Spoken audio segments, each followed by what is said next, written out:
So good morning to each and everyone. I am Rizal Laride together with Macy Gore and Aisel Pingoy, and our topic for today is all about the Noli Me Tangere. So background of the publication of the Noli. Towards the end of 1884, Rizal started to write Noli in Madrid and finished about one half of it.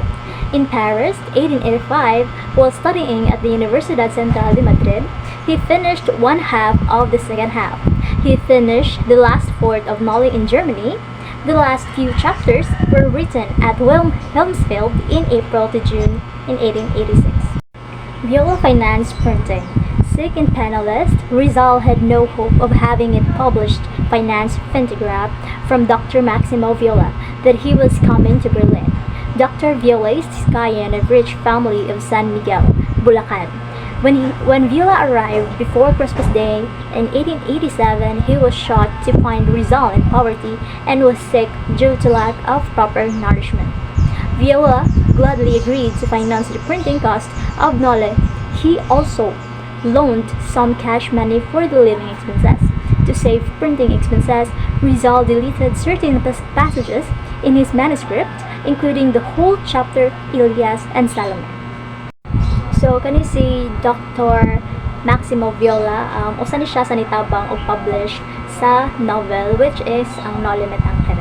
Yang gitabangan si Jose Rizal to publish it to the public. So gisuwat ni Dr. Jose Rizal ang Noli Me Tangere during sa katong gi-exile siya sa Europe, specifically in Berlin from 1886 to 1887.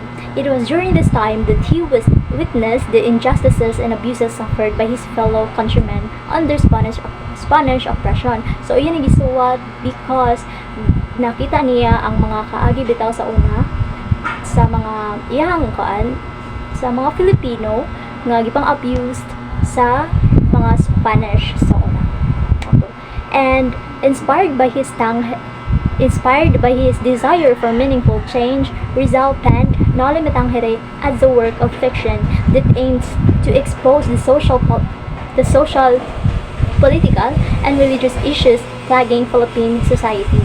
So the novel was published in 1887 with the support of Filipino compatriots residing in Europe. So na-publish niya siya with the support of Filipino compatriots nga nag-reside sa Europe.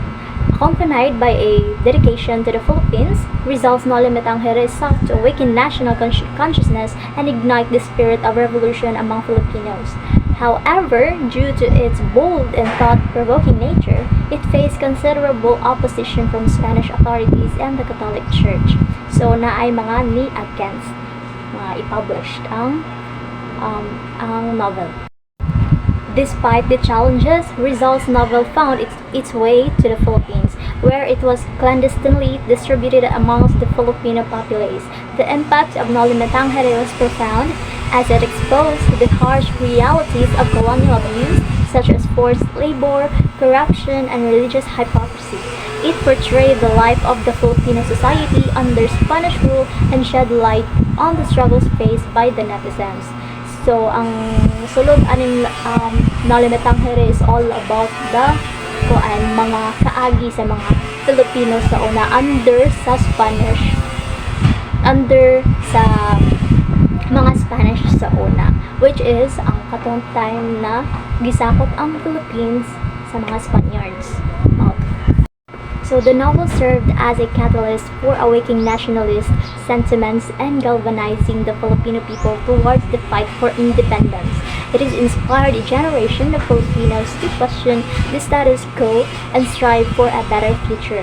The publication of Noli Me Tangere ignited a flame of resistance that would ultimately lead to the Philippine Revolution of 1896. So, Rizal, with the help of Viola, supervised the printing of the Noli. Day by day, they were at the printing shop proofreading the printing pages. Noli came off the press on March 29, 1887.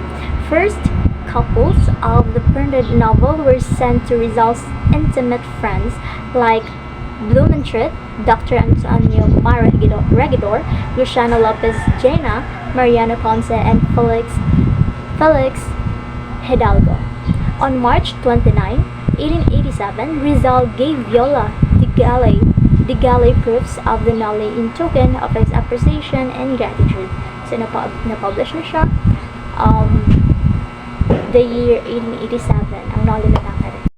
So, the title of the Noli Me Tangere, which means touch me not, was taken from the Bible, particularly the Gospel of St. John, chapter 20, verse 13 to 28. So, nagikan ang kaniday nga title nga Noli Me Tangere is nagikan din siya sa Bible.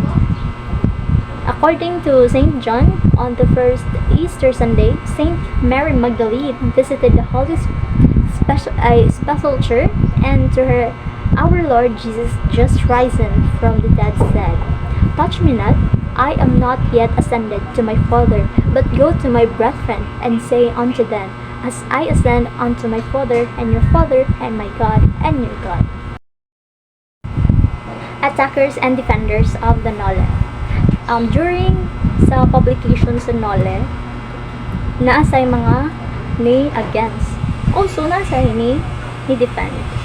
So, ang mga attackers, silang Jose Rodriguez, Father Font, General Jose de Salamanca, General Luis de Prado, Saint Fernando Vida, and Vicente Barrante, the Spanish Academician of Madrid, who bitterly criticized the January 1890 rise published in La España Moderna, Madrid newspaper in January 1890. So, kani sila is ang mga ni against sa pag-public sa Noli. So, under the context of Noli Me Tangere, the terms attackers and defenders refer to the individuals or groups who were either critical of or supportive of the novel and its message. So, mga attackers, to, silang Antonio, kato sila. The colonial authorities, including the government, usa sa mga ni against is ang mga government officials and clergy, saw the novel as a threat to Spanish rule and actively worked to suppress its circulation and discredit its author, Jose Rizal. Siyempre, ang usa sa ni against is ang mga Catholic Church. The Catholic Church, particularly the friars, felt targeted by Rizal's portrayal of their abuses and involvement in the social-political affairs of the Philippines.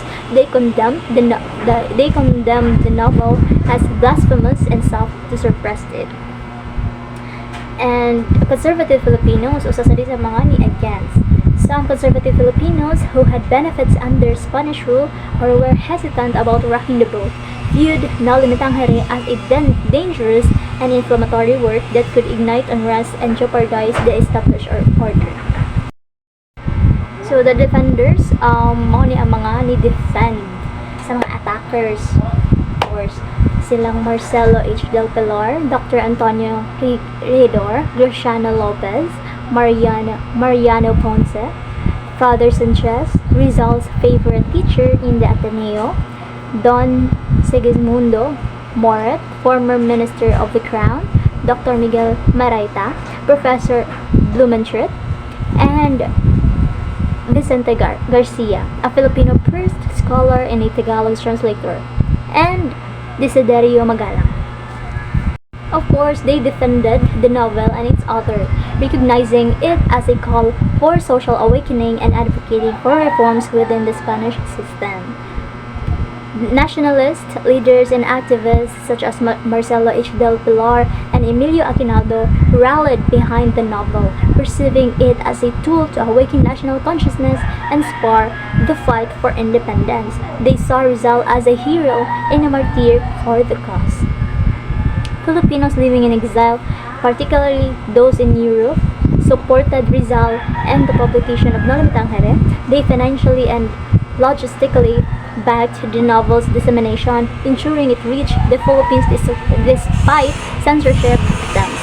In essence, the attackers were the Spanish colonial authorities, the Catholic Church, and conservative Filipinos who resisted Rizal's novel, while the defenders comprised Filipino intellectuals, nationalists, and overseas communities who embraced and championed its message.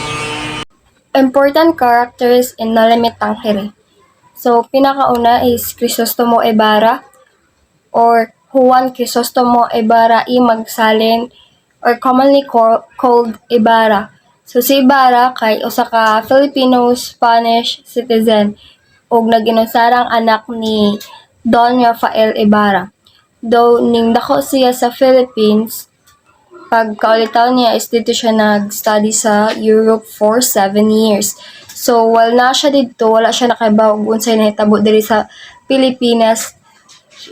Even wala siya kahibaw nga namatay iyang papa sa prisuhan.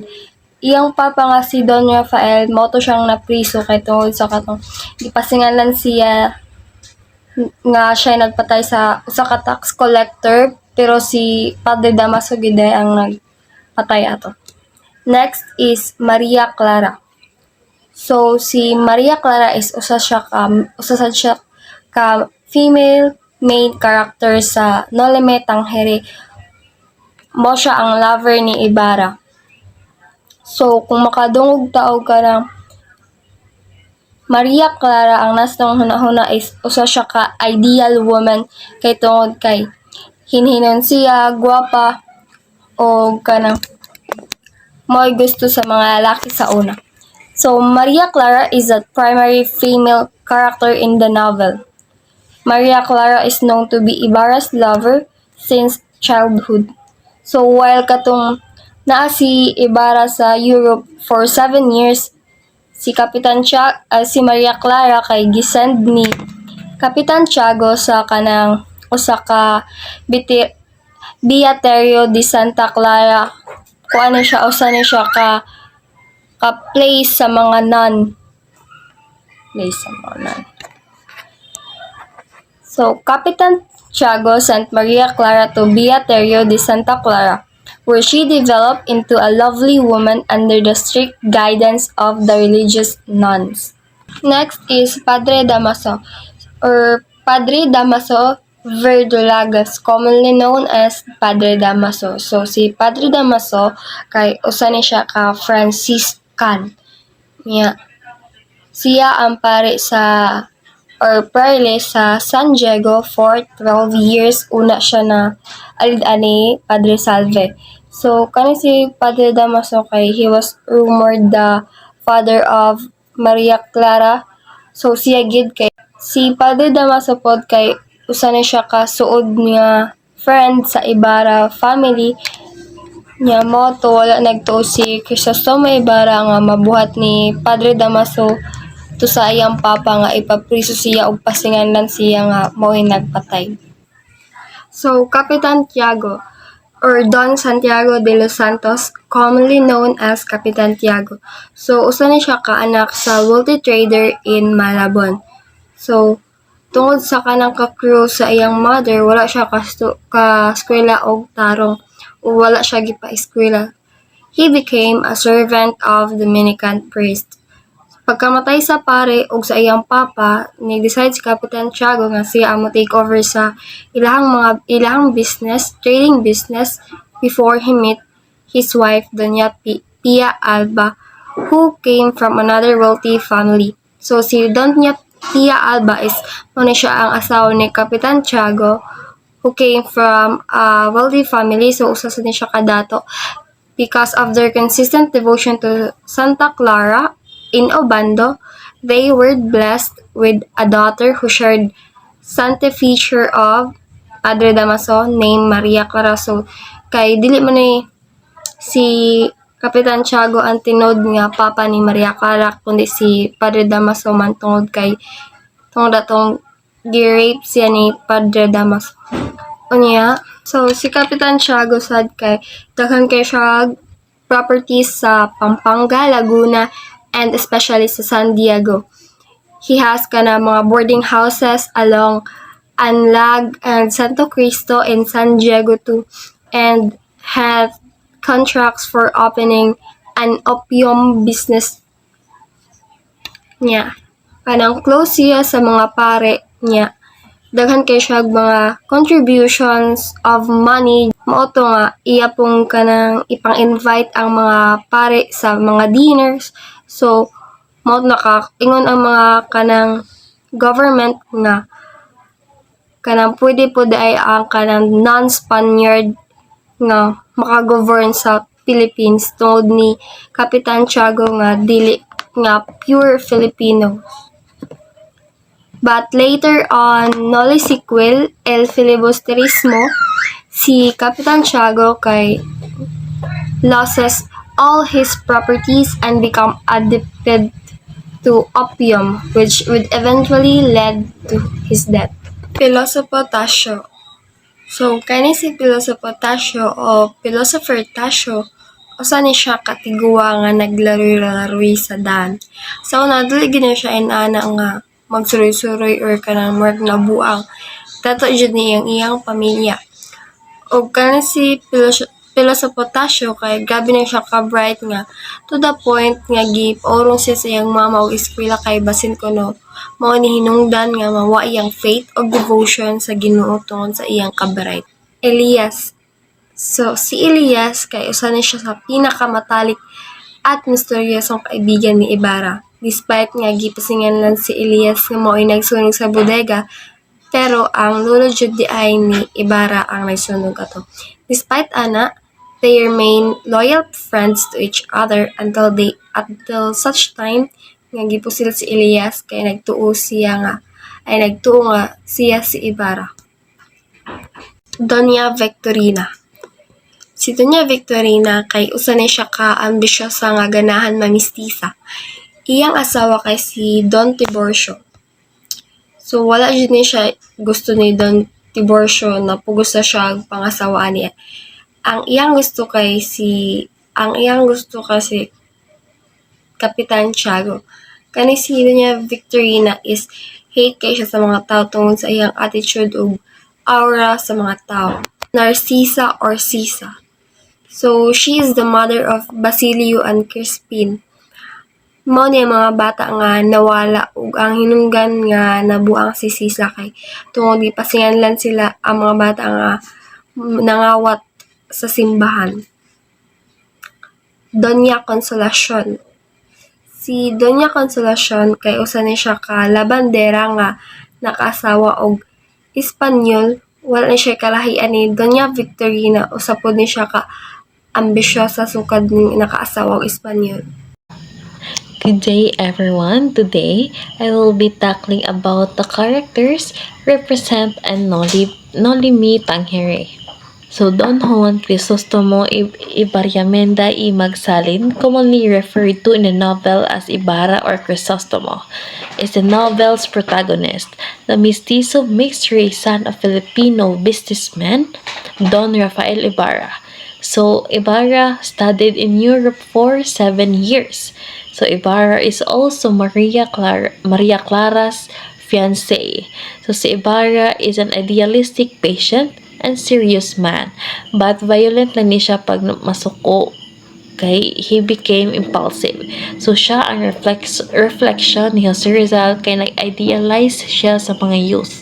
So, next is si Elias. So, Elias is a mysterious friend of Ibarra. So, siya ang pinakasuod nga friend ni Ibarra. So, siya ang pinakamasaligan. So, an outlaw and vagabond revolutionary who resents the power the Catholic Church and Spanish government have over the Philippines. So, next is Kapitan Tiago. So, si Kapitan Tiago ang bana ni Doña Alba nga ang ilang anak si Maria. Next is si Maria Clara, ang fiancé ni Ibarra. Grabe kaayo ni siya ka relihiyoso, then inosente pud kayo. So, siya ang anak nila Kapitan Tiago og ni Doña Alba. Then next is si Doña Victorina. So, friend ni siya ni Kapitan Tiago. Nya, very ambisyosa kayo. Then, hilig kayo ni siya mamakak about sa iyang profession kay taas kayo og standard. So, next is si Don Tiburcio de Espadanya. So, mo ni ang bana ni Doña Victorina. So, kani siya, kay mar ni siya og Ameriko kay manambal mo ni siya. Then, panagsari ni siya mapundok if na ay mga gatherings. Then, si Pia Alba, ang asawa ni Kapitan Tiago. So, siya ang mama ni Maria Clara. So, asawa ni Kapitan Tiago. So, siya ang nag-help ni Kapitan Tiago para mulambo sa ilang lipunan which is the San Diego. So, butan kayo ni siya and a very spiritual woman. So, Gobernador General. So, siya ang ikaduha nga pinakadako-dako sa ilang lipunan, San Diego. So, at that time, siya mo'y nag-support ni Ibarra against Padre Damaso. So, Alfonso Linares, so he is a young and smart lawyer. So, mao ni siya ang patupo-tupo sa unan ni Maria Clara, but wala siya mosugot kay dili siya ganahan ni Alfonso Linares. So, Alferez, so siya ang silbi mortal enemy sa pare, which is si Padre Damaso and others. So, siya ang chief of the Guardia Civil. So, Pilosopo Tasio, so also known as an old scholar in San Diego. He is known as the eccentric old sage of San Diego who speaks in cryptic Old Tagalog. So, what is cryptic? So, cryptic kanang deep bitaw yang meaning, like a mysterious yang meaning. Next is the Padre Fernando Sibayla or Sibil is a former Dominican priest and former teacher. So Padre Bernardo Salvi, so mao ni siya ang salbahis nga pari sa San Diego. So kuan siya ring ug unsay ganahan niya, ug unsay gusto niya kay iya jung makuha. Then, naibog pud ni siya ni Maria Clara. So, next is Padre Damaso. Ang tinuod nga, siya ang tinuod nga amahan ni Maria Clara. So, he is a Franciscan friar and former parish curate of San Diego. So, siya ang pinakasalbahis nga pari kay kontrahan jud niya si Ibarra. Then, but at the end, wala na siya na pala kay nabalhin na siya sa laing taon. Sisa, so ang mama nila Crispin o Basilio, so siya mo na siya nabuang kay nagsige siya pangita sa iyang mga anak. So Basilio is a 10-year-old boy, so siya ang silbi sa Kristan. Then ang iyang role is tigring sa bell for the Angelus, but suddenly they accused Basilio for having the crimes nga wala day gibuhat ni Basilio.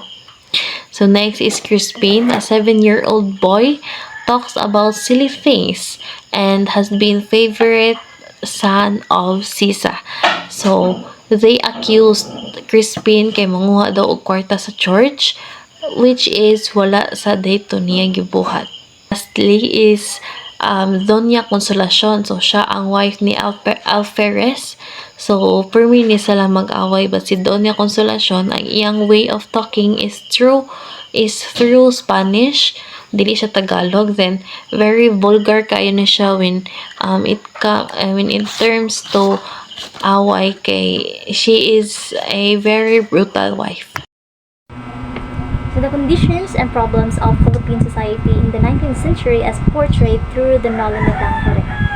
The novel conveyed the plight of the vanquished and the pathetic suffering of the Filipinos from the hands of the abusive colonizers. The Noli was perceived by Rizal as a reflective of the spirit of the social, moral, and political life of this time because it clearly showed mankind under severe ordeal, mankind unredeemed, and reason and aspiration in an open struggle with fanaticism and injustice.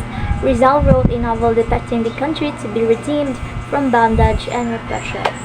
So it's all about the mga panghitabo sa una sa time niya. Mao iyang nasuwat ang Noli me Tangere. Through the Noli me Tangere, Jose Rizal exposes a multitude of conditions and problems that plagued 19th century Philippine society.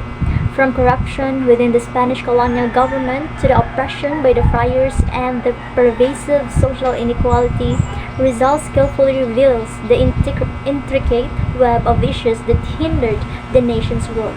By shining a light of these problems, Rizal's novel aims to inspire critical reflection and ignite a desire for societal transformation. urging the Filipino people to rise against the injustices and work towards a more just and progressive society. In reflecting on Noli Me Tangere, one cannot help but draw parallels between the struggles faced by 19th century Filipinos and the challenges that persist in contemporary society. Rizal's work serves as a timeless reminder that understanding and confronting the problems of the past are crucial in shaping a better future for the Philippines. Thank you. That's all.